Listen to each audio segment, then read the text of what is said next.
Everybody is talking about it. The flu is ravaging our community and leaving kids dead in its wake. But not all flu tests are the same. Dangerous criminals allowed to walk out of jail even if prosecutors think they're a threat to our community. The loophole that's setting them free on bond. A man is dead in Barrow County, tased by a deputy during a fight. Now the GBI and the man's family want to know what went tragically wrong. Once again, we are talking snow as cold air makes a return. So when, where, and how much?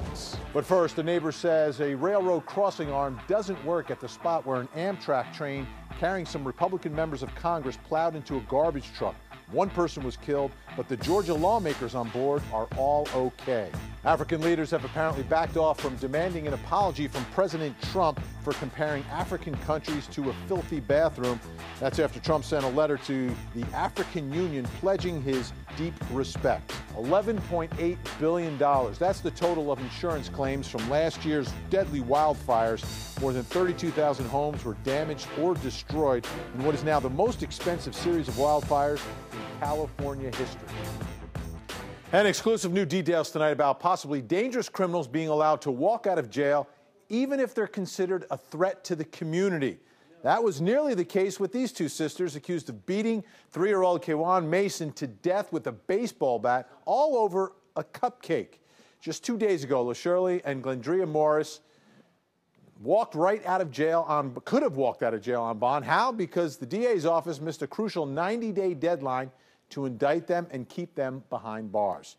So that got us to thinking, how often does this occur? Faith Abube did some digging and found out this is not an isolated incident. Faith, why does this keep happening? You know, Vinny, the DA's office calls this unfortunate. And for people like you and me in the community to hear this, it's unsettling. And for the victims of crimes these suspects are accused of, this is just basically injustice. The Fulton County DA's office tells us they're overwhelmed by the sheer number of cases coming through their offices. So that means right now, 3 out of 10 cases are not making critical deadlines, allowing suspects to walk out on bond.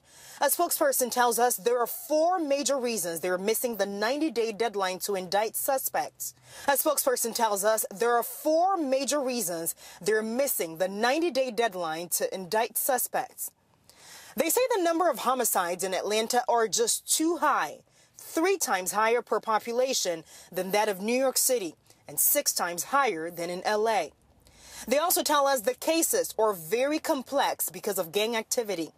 They also don't have enough time because of lengthy police investigations. And the big one, a lack of staff in the DA's office to handle the volume of cases coming through. You know, Faith, every government agency is always asking for more staff. Is the DA's office giving us any specifics here?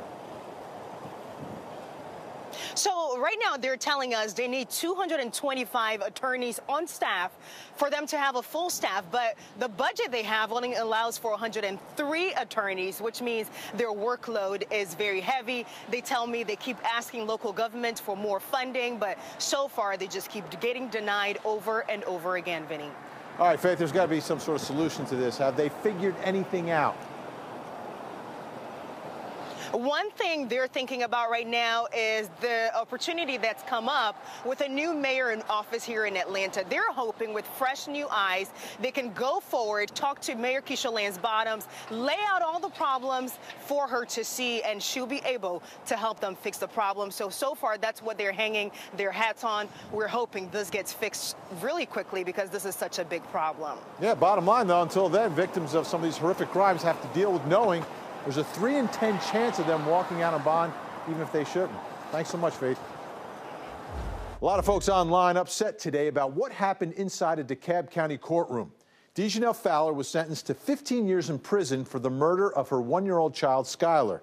You may recall Fowler. She's the woman who left her baby in a hot car while she was getting her hair done. But it wasn't just the folks on social media who were upset with this sentence. So was baby Skylar's dad. What I saw in court today was a complete mockery of justice. Prosecutors asked for 40 years, but the judge gave her 15, and that has everyone asking tonight, why?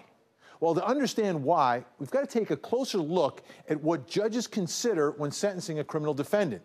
Often, they'll weigh the aggravating and the mitigating factors. And one of the most powerful mitigating factors is accepting responsibility for your actions. I take full responsibility for that poor decision. I take full responsibility for being negligent. Fowler pleaded guilty, but she pleaded guilty without a deal. This is extremely unusual.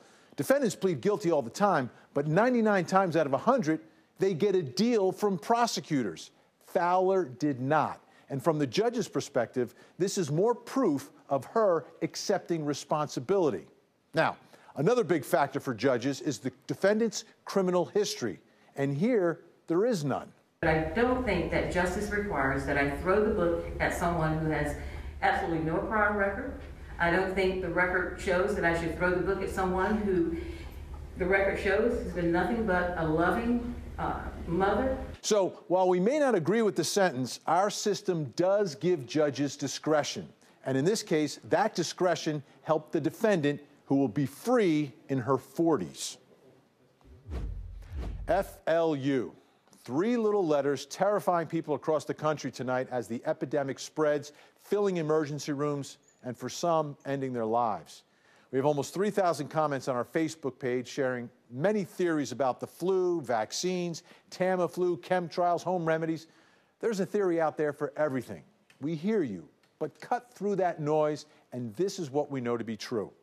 A 15-year-old girl in our community died from complications of the flu just 5 days after she went to the doctor. Kira Molina didn't have any previous health problems when she started feeling sick. She was tested for the flu, but it came back negative. And just days later, that very disease took her life. So what do you do if you think you have the flu, but the test says no? Christy Etheridge has been digging into that question all day. And Christy, it's clear, not all flu tests here are the same.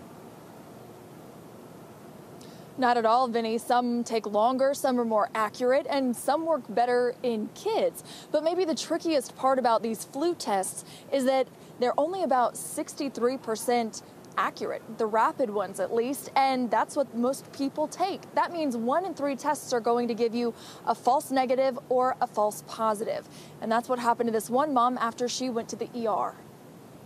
They said my son had a cold and I had flu-like symptoms. My test come back negative and they sent me home. I about fainted before I went to the hospital. Come home, was in bed. A friend come and stayed with me. I literally quit breathing twice and he revived me. Like the first time I jumped up because of my breathing, and the second time he just kind of brought me back, and I kind of stayed awake since. So here's what we found out. Most people end up taking the rapid antigen test because it gives you results so quickly, like less than 15 minutes. But here's the biggest problem. False negatives are common, especially when flu activity is high. And we are definitely seeing high flu activity this season. The CDC also says this test can be better detecting the flu in children than in adults. Now, the next test is a rapid molecular assay test. That one is also pretty quick. It gives you the results in about 15 to 20 minutes, and it's a little bit more accurate than the rapid flu test. And then there are the specialized lab tests, which are done in hospitals or in public health labs. Those are much more sensitive and therefore more accurate in detecting the flu, but it takes several hours, even a couple of days, to get those results back. Vinny. So, Christy, when you go to the doctor, do you get to pick which test you get? Not exactly. It mostly comes down to what they have available. And this season, we are experiencing a shortage of all the kinds of the flu tests. Here's the good thing, though. You don't have to get tested at all. If you're coming into the doctor with flu-like signs and symptoms, the doctor doesn't need a positive flu test. They'll probably just go ahead and treat you anyway. Vinny. All right. Thanks so much, Christy. You know, 11 Alive remains committed to bringing you the very latest on the flu and what's being done to fight it. You'll find updates and our previous stories online at 11alive.com. I'm Natisha Lands. A teen has turned himself in for the shooting death of a 15-year-old girl. That is at the top of your speed feed. Our preliminary evidence suggested that the shooting happened in the yard and did not come from the street as originally suggested by Mr. Bolton. 17-year-old Michael Bolton is being held at the Fulton County Jail without bond for the murder of Nakari Newsom. 1 week ago tonight, Newsom was found outside of her home on Greenleaf Circle with a gunshot wound. She later died at the hospital. She was one of 3 young girls shot in Atlanta within 24 hours. Police do not believe those shootings are related. I had a consensual relationship with a member of my security detail, and I am deeply sorry for that. That's Nashville Mayor Megan Barry admitting she had an affair with Sergeant Robert Forrest, the former head of her security team. Barry said she's disappointed in herself, but she's a human and she made a mistake. She also apologized to her family and the people of Nashville, saying she intends to remain in office. Now check this out. It's a time-lapse video. It shows a volcano in Mexico spewing huge clouds of ash and smoke thousands of feet into the air. This is the country's most active volcano. It's located in the mountains just outside of Mexico City. Right now, residents are on high alert and authorities expect bigger eruptions over the next few days. And Vinny, there's about 27 million people who live in this area that's considered to be the danger zone of this volcano. So let's hope that it just remains to be this smoke and this ash and it doesn't get any bigger or erupts. Absolutely. That is scary. Thanks so much, Natisha.